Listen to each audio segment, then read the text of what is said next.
Now we are hanging out with the one and only Phil. How are you feeling? Mimi niko fiti, wewe je? Na feel poa. Mpaka nilikuaje premier? Manze imeweza sana, the support you guys coming through. I think watu wamependa your product. We've just shown a trailer of the show and you know everyone was applauding and yeah, so imeenda fiti sana. Yeah. Na hata before tuanze kuingililia story ya mpakani, TNT4 ilikuwa juzi. TNT4 iliweza? Mtu yangu ulikuwa umepiga luku. Lazima ni represent. Man, TNT4 is a dream come true.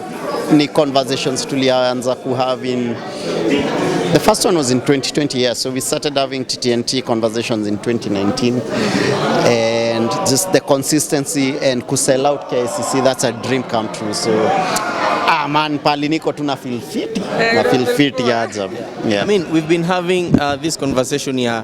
Kenyans hawajakuwa wakiconsume Kenyan content. Do you feel like at this time Kenyans are really consuming Kenyan content? Oh, absolutely. Look at you guys. Manze metoa mainstream media kazi.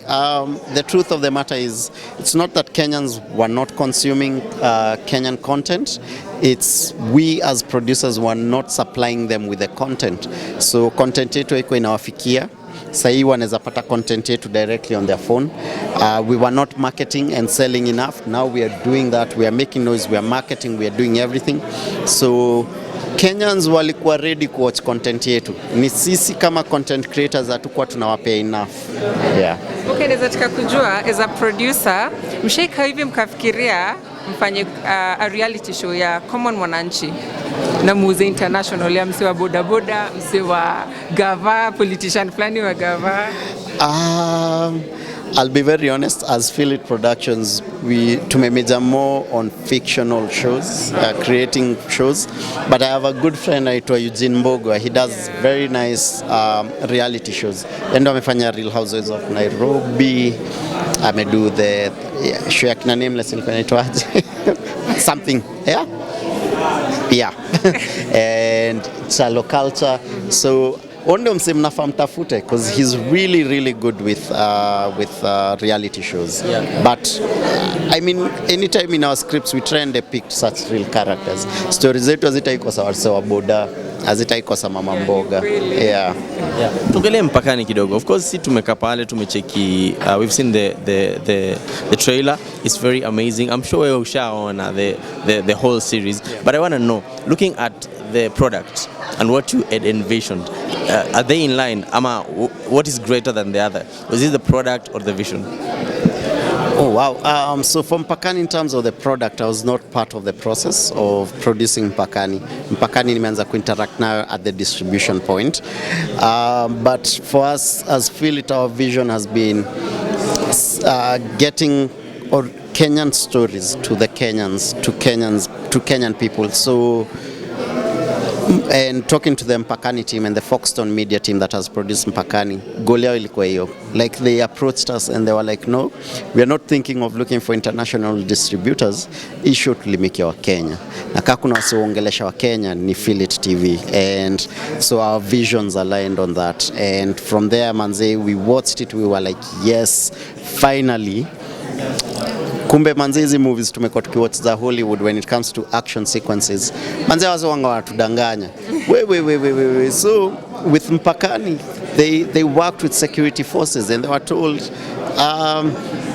ile ujinga tusioneshwa kwa movie msaki pull ile ring kwa grenade ati bado inakaa a few minutes before it explodes. It's nonsense. You pull that thing, it explodes immediately.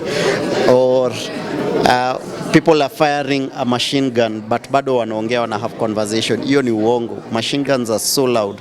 If you fire a proper machine gun in front of you, you go deaf for a few seconds, you know. Yeah. Okay, I'd like to know, do you feel it production of the people who are going to be distributing it? What strategy are you using? Making strategic noise, and making noise means you make noise through all major platforms. So digital is huge, so definitely there's working with you guys, in partnership with you guys, online media, our online social media pages. We're going to have a media tour for the cast and crew of Mpakani. We're going to do branding. You might start seeing branding of buses, hopefully some billboards. Mtu yangu hata ikitaka tuende kwa streets na billboards tutaenda. Budget ni kubwa sana.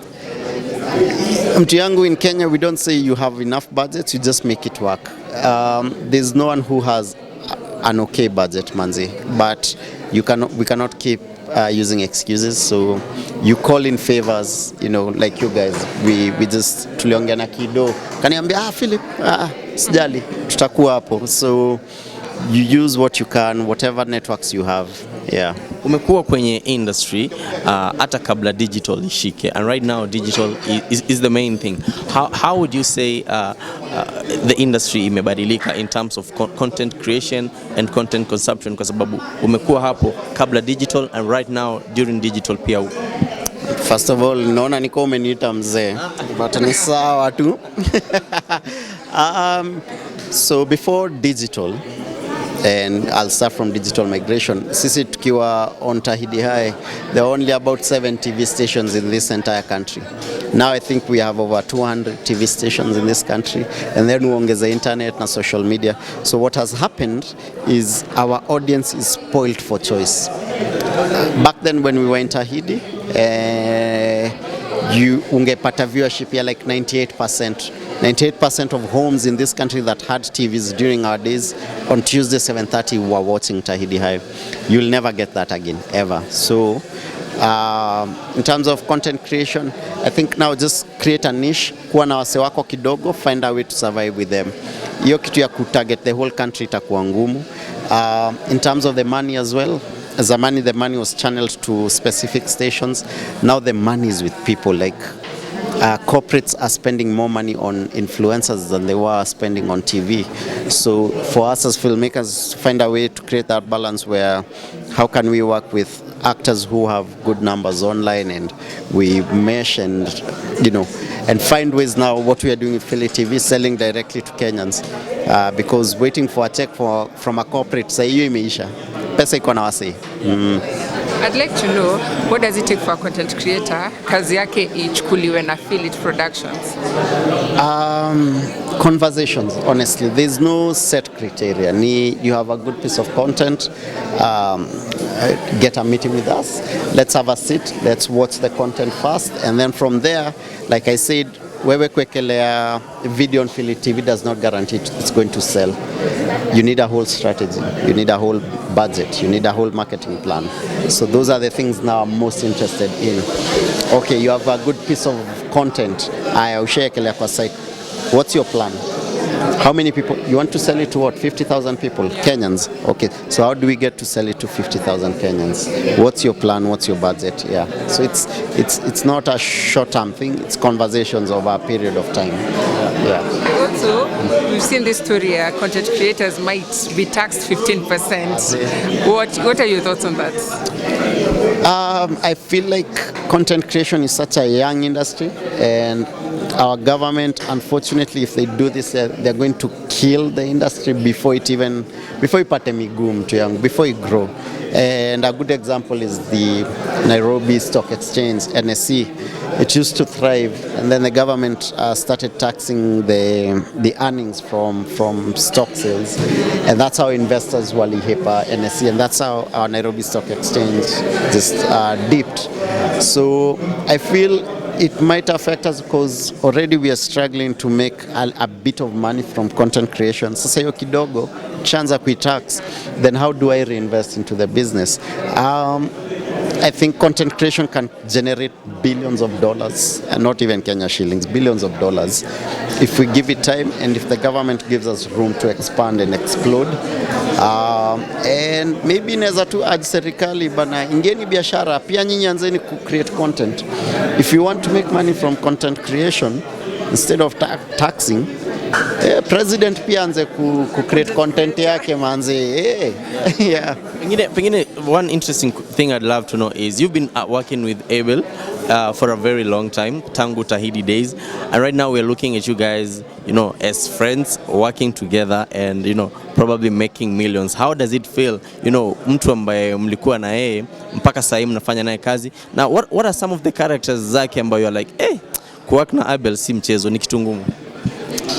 I'll be very honest, I've been very lucky to work na ABEL because our visions have always been aligned. We met in college, and from college our visions just synced, and we wanted the same goals, we wanted to achieve the same things.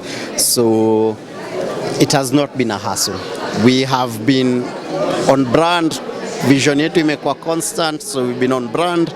I think the hardest thing with working with ABEL is Mkurugenzi is a big brand, if not the biggest brand in this country, so his schedule is crazy. So even I have to work on a schedule with how we work with ABEL. I have to book him in advance. Mtu yangu mse apatikani mtu yangu, and it's a beautiful thing because that's why we worked this hard. Yeah, we wanted to get to this point where we are generating revenue and income from all sources. Yeah. You did click bang, which ilifanya vizuri sana among other projects ambazo zimefanya vizuri. Pengine unaweza ukatu surprise utuambie, what are you guys currently working on? I think there's a prize. Si mnaona kile mnajaribu kufanya. I think ABEL on his channel alisema people to guess which film is going to be next, and there's a prize tag, so mimi siwaambii, msijaribu. There's 10,000 shillings on the line. Mtu yangu pia mimi nimesign NDA, but yes, it's in the works already. Script, the first draft is out, so anzeni kushona kitenge ya premiere mapema. Amazing sir. Yeah. So thank you so much. Thank you. Tumeshukuru. Thank you Ndanya, thank you, good job. Shukran sana. Asante sana, have a great day. You awesome.